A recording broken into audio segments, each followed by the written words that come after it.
ነው የተጨነቅሽበት ነገር አለ? አይ ምንም የለም። ግድ የለም ንገሪኝ። ለነገሩ እኔ እኮ ሰውን አይቼ እንደዚህ ማወቅ የምችል ሰው ነኝ። አለ ስለ እኔ ምን አይታወቅ? ለምሳሌ ቡኒ ቀሚስ አርገሻል። ምን አሁን አይቼ ያወቅኩ እንዳይመስልሽ። መጀመሪያውኑ ነው ያወቅኩት። እኔ ከውስጥ ወደ ውጭ ነው የማየው። ለዛ ነው። ተጫዋች ነው እባክህ። ምንም አልል። ምን ተፈጥሮ ነው? ውስጤን ካየ ታዲያ እንዴት ምን እንደሆንኩኝ ማወቅ አቃተ? አይ ያው ህመሙን በሽተኛው ይናገር በሚል ነው እንጂ ከወንድ ጓደኛሽ ጋር ተቀያይመሽ እንደሆነ እኮ አውቃለሁ። አዎ እባክህ ታውቃለህ፣ ወንድ ልጅን ማመን ምንም ነው የማያስፈልገው። አዎ ልክ ነሽ። ይህ ስነ ልቦና ልሂቁ ኢማኑኤል አዲባየርም እንደሚል ታውቂያለሽ?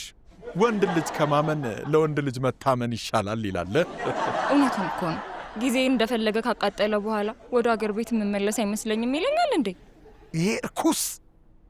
ግድ የለም አትጨነቂ። እኔ ለሁነኛ ሰው ድርሻለሁ። ምንም ችግር የለውም። አዎ ትክክል ነህ። እንደውም እሱን ለማበሳጨት ባገባ ነው የሚሻለው። ቆይ ለማን ነው የምትድረኝ? ለእኔ ነዋ። በቃ ተዛመድን። አንቺ ቆይ ምን አይነት ሰው ነው የምትፈልጊው? ብቻው እንዲሆን እንጂ ምንም ቢሆን ችግር የለውም። የምርሽን ነው? ስራ ባይኖረውም ምንም ችግር የለም? አዎ ችግር የለውም። እንደዚህ አይነት የምታውቀው ሰው አለ እንዴ? አዎ አንድ የዳድ ጓደኛ አለ። ለሽማግሌ ነው እንዴ የምትድረኝ? ወንድ ይሁን እንጂ ምንም ችግር የለውም አላልሽም እንዴ? እንዴ ታዲያ ቢሆንስ? ስራ ባይኖረውም እንኳን ምንም ቢሆን ወጣት መሆን አለበት።